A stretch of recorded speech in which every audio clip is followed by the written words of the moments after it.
actually it will never be able to know what you know. What you need to do is be able to use all the knowledge you have to make it work for you. Not everyone's going to be able to pick up ChatGPT and pull out great marketing copy or whatever. We're going to have to talk about what just happened with Rode and that buyout. I think when you can look a human in the eye and see that they're doing something with a passion and a purpose, not just a profit in mind, it's a lot easier to connect. If you have a vision in mind, God will give you the grace to bring it to fruition. Hey beautiful, welcome back to the Kia Convos podcast. This is a space for all things self-care, wellness and empowerment. I'm your host, Kate Amwa, and today we have the talented, gorgeous Mel. Hi Mel. Hi hun. How are you? I'm good, thank you very much. Thank you so much for coming down and joining me on the podcast today. No problem at all. It's my pleasure. Good. I'm really looking forward to this conversation. We're going to do all things marketing. Can't wait. I see this as like a kind of masterclass in marketing. Wow. So it's going to be great. I always like to start by asking my guests to just introduce yourself to the audience, let them know who is Mel. Yeah, absolutely. So I am Mel Labaran. I'm a marketing director currently at the UK Black Business Show, UK Black Business Week, Black Tech Achievement Awards, UK, US, and that whole portfolio. I also run a boutique marketing consultant called Marketing Mel, where I offer marketing tips, strategies, advice to lots of SMEs and also corporates. Perfect. So take us back. How long have you been in marketing and what did it look like when you initially set off on this journey? Wow, you're going to make me feel old right now, okay? Over 15 years now. Okay. I started my career actually at the Olympic Park. So, okay. Just south of the River Girl, Stratford, launching things like the Invictus Games, the ArcelorMittal Orbit, the slide, the big slide that goes round. Yeah, all of the games at the aquatics and stuff. So, of course, that was a very exciting time, fresh out of uni, meeting. It was Prince Harry at the time. Yeah. Might have been a little crush at the time. And then moved into the corporate world quite swiftly. So started moving into more of the B2B areas, law, oil and gas, maritime, insurance, and mainly just to get a little bit more of the formal training that the corporate world is able to offer you in terms of skill sets around marketing, whether it's to do with like retention, lead gen, and all the programs that you go through, diplomas and things that they can put you through. And then moving into things like subscriptions, events is something that I always just leaned towards, was extremely passionate about. So I kind of followed through into that later on in my career and just stuck with it mainly. So leading from that, I was working for the Daily Mail Group. So working at D&G events, delivering a portfolio around the world. So I think one of the main highlights for me, marketing, is travel. So I've run events and launched events for brands all over the world now, from like Asia, the USA, all around Europe. Oh, wow. Yeah, exactly. Yeah. So I think getting that depth of knowledge around what it means to market to different countries, different continents, different people, what resonates in the UK does not resonate in Asia, for example, in Singapore, in the US, they've got different time zones, different ways of speaking, different currency. So I think having that depth of knowledge has really sort of is something that I've treasured and been able to bring to the SMEs that I work with as well, bringing that corporate experience to people who maybe not come through the same track I have.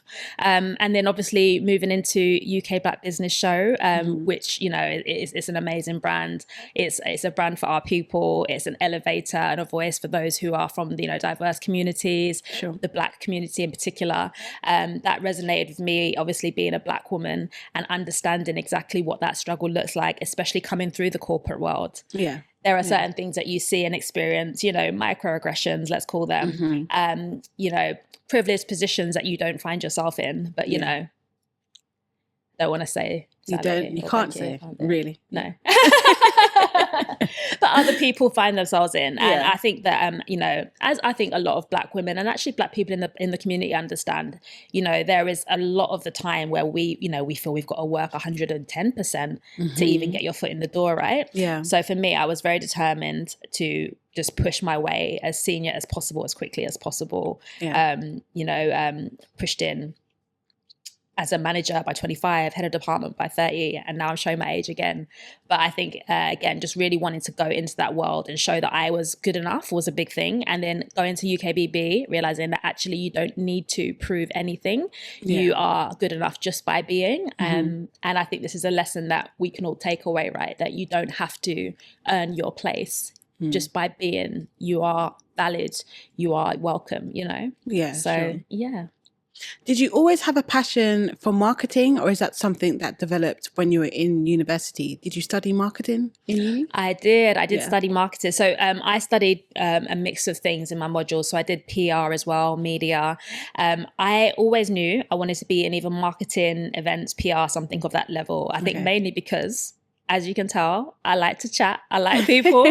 I will talk. I never envisioned myself being someone that was stuck behind a desk 24/7. I always wanted to be out speaking to people, learning, growing, you know, in every conversation. I'd be taking down pearls. I mean, even now, if you looked at my notepads on my phone, I'm like a mad woman. I will come out of a normal conversation and write down pieces that I found.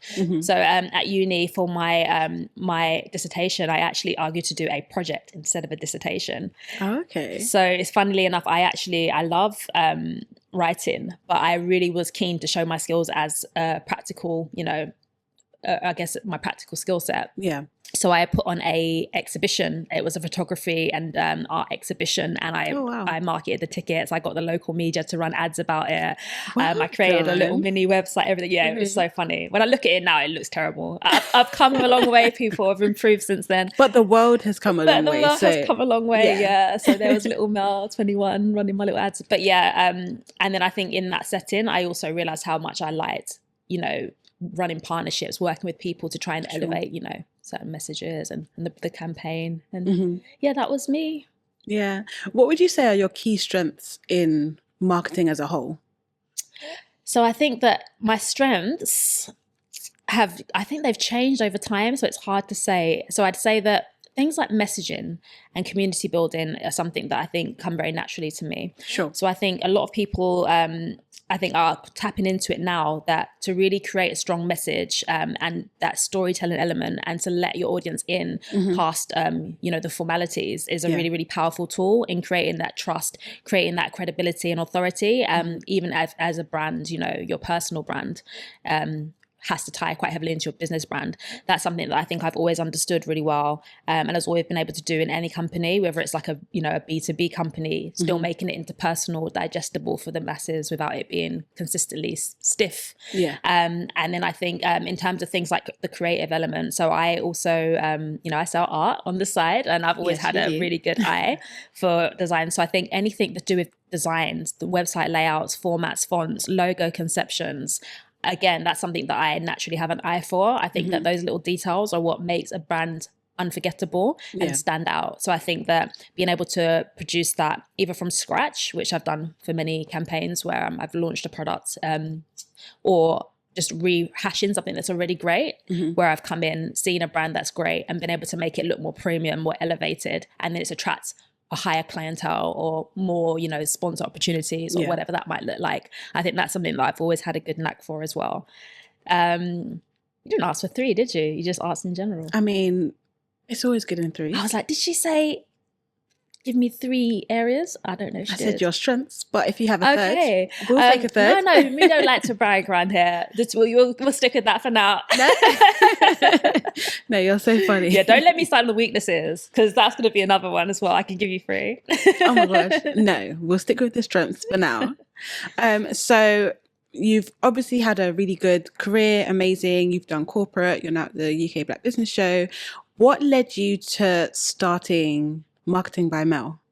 Yeah, so I think for me, I've always had it in my mind that the end goal is to you know, work independently. Sure. And I think mainly being, you know, it's very hard for women these days, especially if you want to balance a home life, a work life, you know, children, marriage. It's very difficult to do that whilst you're, you know, I guess shackled to a 9 to 5, because it's not as flexible as it might be. Even after COVID, where there's a little bit more working from home and things, there's always going to be an element where you're having to answer to, you know, I guess it's an employer, but it's just a system we're in as well until you're 60, 65 or whatever. You know, you're clocking in, clocking out, and you don't have much authority over your time Yeah. and the ROI you're getting off of that. You know, you're kind of contractually in. So for me, I always understood that wasn't going to work for me, you know, financially, in terms of, you know, what you're able to achieve, and also just in terms of like my passions and my interests, wanting to be able to explore different things, wanting to be able to leverage different opportunities and situations. So I always said to myself that when I get to a certain point, I'd love to, you know, use my skills that I've developed through the formal corporate world to be able to take that, because essentially, I mean, you're practicing, this sounds rude as well, but you're kind of practicing on someone else's dime, aren't you? When you're working in the corporate environment, you're getting the best budgets to play with, the best experiences, the best training and development, you know, the best resources to create, practice, fail, practice, succeed again. I always understood that was something that would be a very good training ground to do my own thing. And it's always been the case. So yeah, I think that's, having a bit of an entrepreneurial spirit has always been something, you know, I've had it, I think just had it in me. I think some of us do. And then I also would say that the fun of working with different people, I really enjoy. Like, I think being able to work with different people, different brands, different nuances, you know, people are having different challenges. And sometimes people are having similar challenges. So you can see that theme, and it's really interesting because you can apply something you've worked with someone on to something else, and you start to see these correlations. But yeah, no, I think I always had that in my mind, that was where I wanted to end up. Sure. And what did it look like, you know, the process of setting it up, getting your initial clients?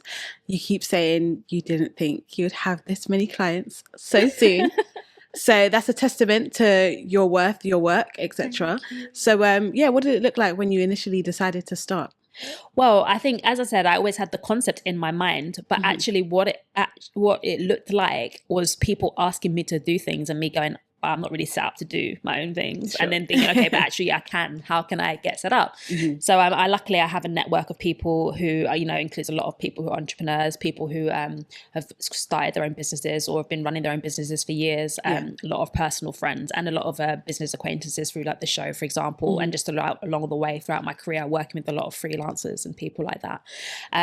And then just basically doing a lot of research, a lot of, you know, a lot of bugging everyone, asking questions about how you set this up. You know, do you want to set it up as a limited company? Do you want to set yourself up as a sole trader? Do you want to, you know, how does that work? Tax, all the nuts and bolts, basically.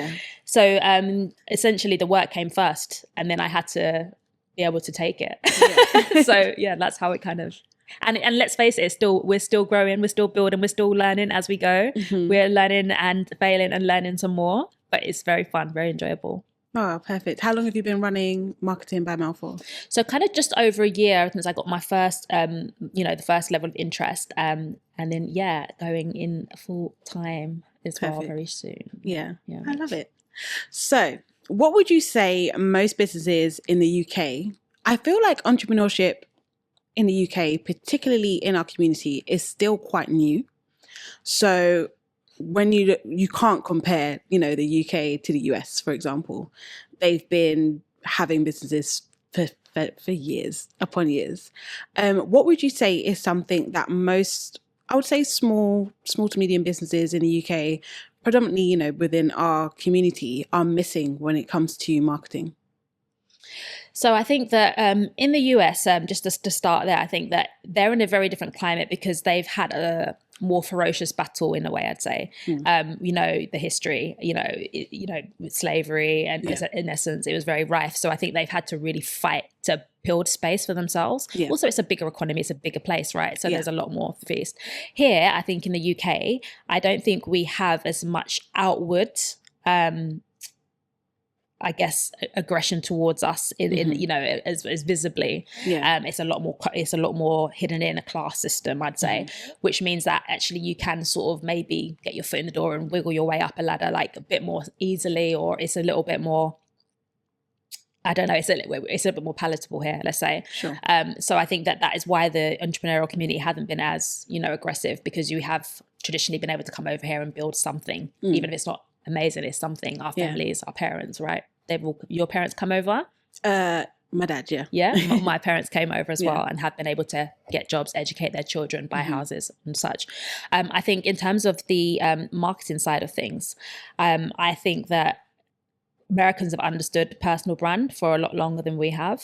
I think that a lot of people in America kids, they're running big businesses off of their phones. They're understanding the AI, they're understanding the advancement. America is more advanced than us anyway, and even in things like OpenAI, a lot of the systems that they're using and the tech that they're using, a lot of the big players, the head offices are running out of the States, so they do get access first, and it is a bigger economy. But I think that being able to understand the resources and how to leverage them and how to build them into a personal brand and make all the different streams work together is something that the US have been able to take on board. I think the UK are just understanding that now, that you can't have your business brand, your personal brand, then your hobby here, and that's separate. You have to find a way of pulling it all together, and it has to run simultaneously. People aren't as interested in buying a product now just because they think it sounds good. They want to believe in you. They want to trust you. They want to buy into you as a person as well as your brand. So, you're just not going to get away with running a few like lazy ads now. People want to see the user generated content. They want to see something real. They want to be able to reach out and touch your brand. And I think the UK are kind of stepping into that a bit more now. Yeah. Would you say it's entirely necessary for a brand to be founder led now? Or there's still ways around it to just build a brand and focus on that, essentially?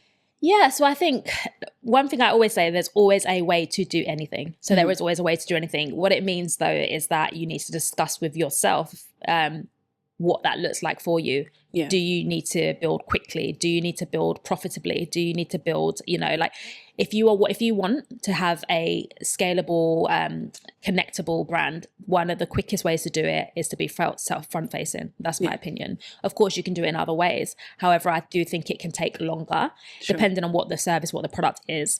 I think it makes it harder for you to leverage things like a network, because when you're networking and meeting people, they want to be able to recognize you. They want to be able to know what you do, so that they know that they can spark that conversation, and you can kind of build those incentives back and forward and resonate with each other. I also think that the faceless brands, they lack a little bit of like the purpose feels a bit missing at times. I think when you can look a human in the eye and see that they're doing something with a passion and a purpose, not just a profit in mind, it's a lot easier to connect, and then you want to support that brand from an emotive perspective, not just from a business perspective. What do you think? Okay, let me think about this. How to phrase it. So when a founder is showing up and building the brand and they're front facing, what do you think is necessary for them to, I guess, get across, or how to show up in that capacity? Well, again, how long's a piece of string? I think the founder life is a busy, busy life. I always say that it's important for you to understand the difference between yourself, your interest, and your business, especially if you have staff. I think your clientele and your audience shouldn't necessarily be able to see as a very clear split divide. It should look seamless as an operation. But internally, you should be able to understand what serves the business versus what serves yourself.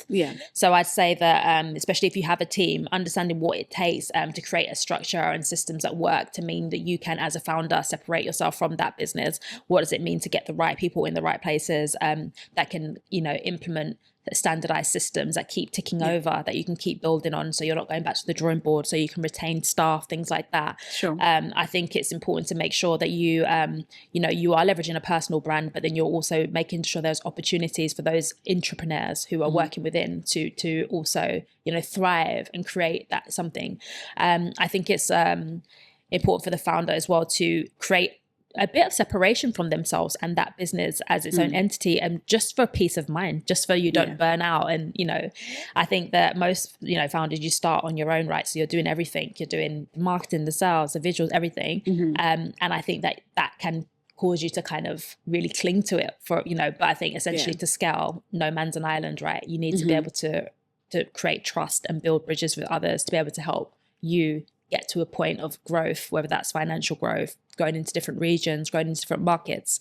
So I think that's another thing, is like understanding where you need a separation versus where you need to keep things, as a collated offer. Yeah, sure.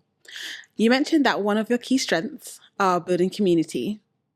Speak to me about that. What do you think brands are maybe missing in terms of building a community, and what aspects of marketing do you think are necessary in order to grow a community successfully? Yeah. So I think that when it comes to community building, the reason I would say that I enjoy it. Well, actually, I will go backwards. The reason I'm good at it is because I enjoy it.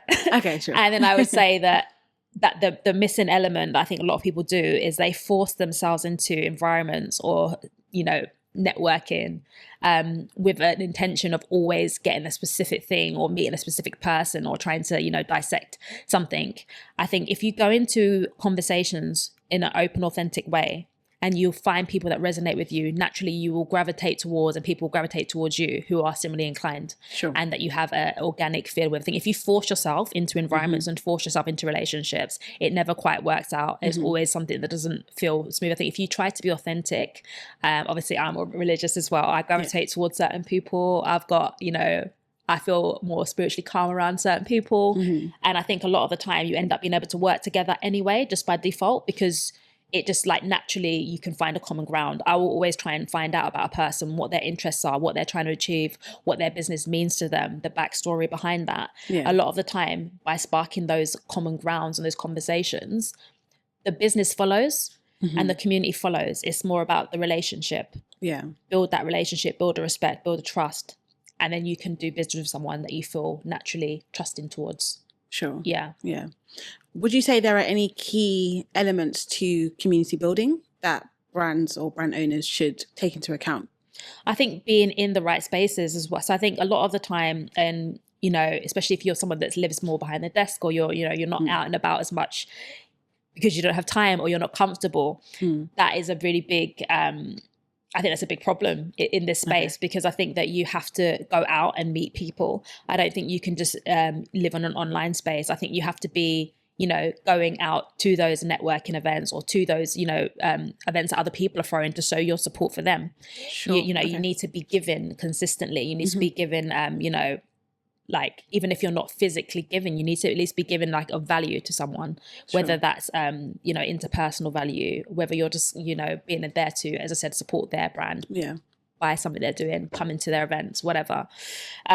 So I think that a lot of people don't understand that community is about giving first. If you can't give and you can't, get out of your house to meet someone and pick up the phone and, give someone that piece of advice, give someone that connection, that referral, anything like that, you can't show up for others, you're not going to have people show up for you. It's as simple as that. I think people think there's a big science behind it. I genuinely think that's one of the core things.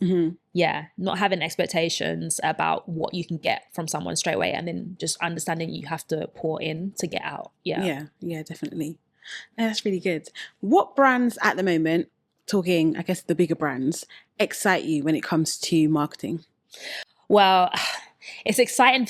Different brands are exciting for different reasons. I mean, let's face it, we're going to have to talk about what just happened with Rode and that buyout. Wow. I mean, talk about leveraging a personal brand. I mean, let's face it, she started from a different point than others. However, that's some solid business to be able to leverage that. There are undeniable. You can't deny that. There are a lot of people who are famous, have rich parents, and they haven't been able to do that. So you have to give props where it's due, right? But I mean, I think that that's going to be very interesting. Let's watch what happens now that, once the buyout's complete, and let's see what happens, how the marketing shifts. Let's see, because obviously she uses her personal brand a lot to leverage it, and her community as well. She's got her friends, she's got Kendall Jenner out here popping on the road, and not everyone has. So let's see what that looks like now that it's the buyout. I wonder if they'll pivot or if they'll continue that method, and let's see. I'm gonna have to shout out Emma from Plant Made. I listened to some content from her quite recently, and as part of the summer series that I'm working on in my job.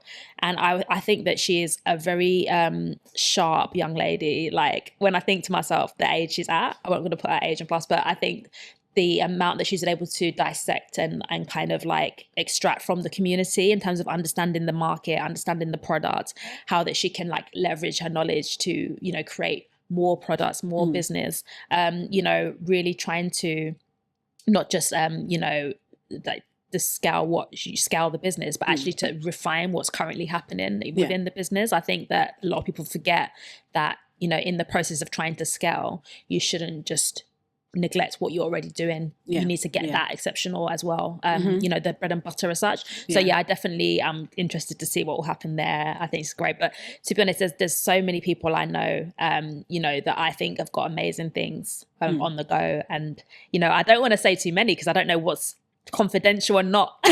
But I know there's a lot of cool ventures coming out. Some that I'm involved in, actually, to be honest. A lot of launches that I'm involved in coming up that are very exciting to me. And I'm like, wow, okay, cool.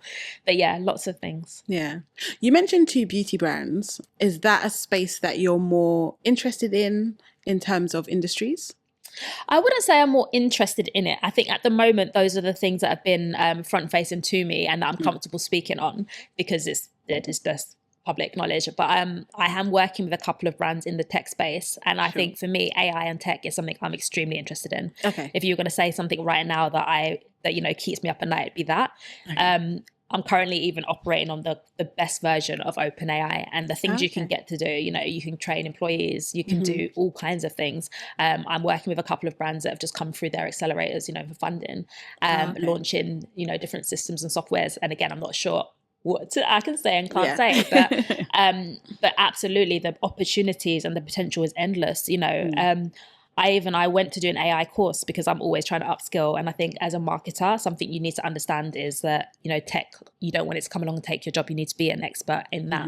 Yeah. And it's almost like as soon as I finished the course, there was a new level of stuff that came out. The course was almost no longer relevant, you know. It was like, oh my goodness, like actually now there's a new version of AI, there's a new version of ChatGPT, there's more systems. Like, so I think that consistent evolution, that would be probably an area that in tech is probably an area that I'm super excited about as well. Yeah.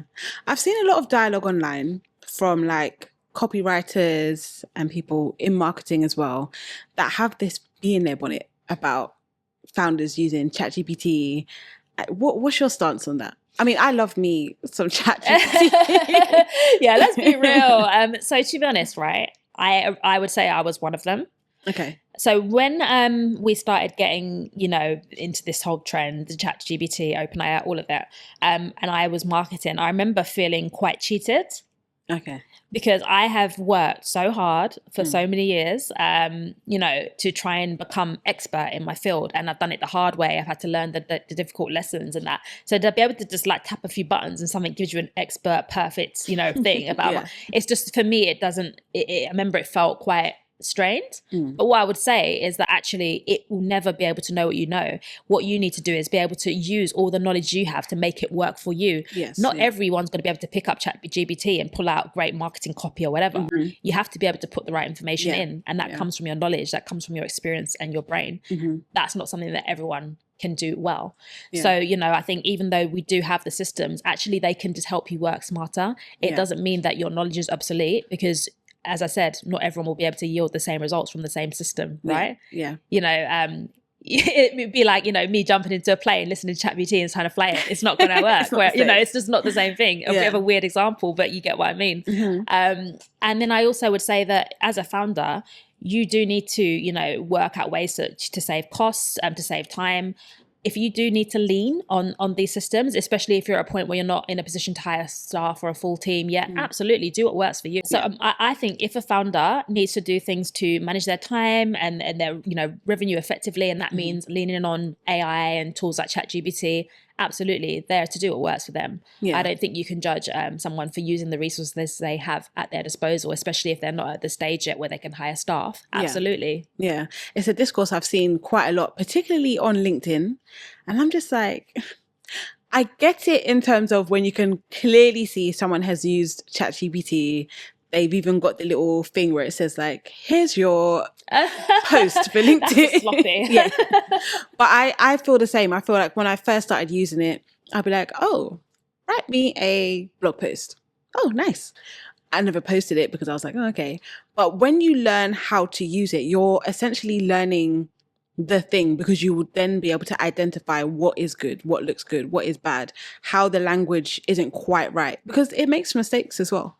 But if you're just relying on it, you're just plugging things in and just taking the raw data without actually analyzing it, that's when you make mistakes. But if you know what to look for, then it's a perfectly good piece of copy in 5 seconds. So it helps me a lot. No, that's really interesting. What can you explain to us the difference between marketing and branding? Yeah, absolutely. So I'd say that the branding side of things is more about the backstory. So Sure. it's the things like the storytelling, it's the visual identity, it's about it's the meaning behind something. Yeah. It's almost like the why, and then the marketing is the how, it's the execution, it's like how you build out, you take that story and you make it into campaigns. It's how you take that, the history of it and turn it into revenue. Yeah. It's the front facing tactics that take the concept through to being commercial. Yeah, sure. Yeah, thank you so much. So, changing gears slightly, what does self-care look like for you? Self-care to me, so many things. I'd say that I'm someone that uses journaling a lot to write down my intentions, what I'm grateful for. Anything that I've got a vision about that I'm not comfortable sometimes sharing out loud, I will always try and write it down. I definitely lean on my creative side. So I paint a lot. I actually, as I said, I sell art, but I would do that as my own just sort of therapy. Sometimes it's good to just express yourself. I love a good product as well. So I'm definitely one with the face mask, lip masks. I'm a customer. Love that for us. Love a long bubble bath for some music or a book. That's definitely a thing for me. And I'd say just nature, getting out into the elements. So long walks, going into the countryside, going where you can, be around trees or the river, anything like that. That's really soothing for me as well. Yeah, love it. You've had a really stressful day. Work has been hectic. You then had some clients rushing around. You get home. What are you doing to relax? So we're gonna walk from the station home and walk the long way so we can clear our head. We're gonna get home. We're gonna run a bubble bath. It might be a little glass of wine. Depends. It depends on how stressful the day. If it's stressful, it could be a peppermint tea. If it was very stressful, it's gonna be a little glass of wine for sure. What wine are we drinking? Oh, if it's summer, we're gonna drink a little rosé, a little Pinot Grigio Blanche or Provence. If it's winter, it'll be a red. Malbec. And then the husband might get an earful, depending. Again, if it's a bit of a niggly day, the husband will get an earful. If it's so stressful, I'll be in silence. And then you just relax. Yeah, just relax. Go and write everything down in my journal. Just sort of try and just decompress. Yeah, perfect. I love it. Thank you so much for coming down and giving us all your marketing gems. We'll definitely need to have you back on for a marketing part 2. Maybe we'll ask the audience what questions they have and we can delve in a bit deeper. Yeah, no, absolutely. Always here for that. Perfect. Let the audience know where they can find you online. Yeah, absolutely. So I am on Instagram. _ Marketing Mel is my handle on Instagram. I'm also on LinkedIn under Mel Labaran. And find me there. Give me a little follow. Yeah, perfect. We'll link both below. Before you go, what is your final key takeaway? I like to say your mantra for life that you would like to leave with the audience. Mantra for life is, if you have a vision in mind, God will give you the grace to bring it to fruition. Even if you don't know, you will know. You'll find out. You'll work it out as you go along. Just have trust. Perfect. No, I love that. A beautiful way to summarize the episode. Thank you. Thank you again. Thanks, loved it. I hope you guys enjoyed the episode. If you did, be sure to like, comment and subscribe and share it with someone who could use Mel's tips that she shared with us. Be sure to come back again next week Sunday for another episode. We upload every single Sunday. Other than that, take care, stay blessed and enjoy the rest of your day. Bye.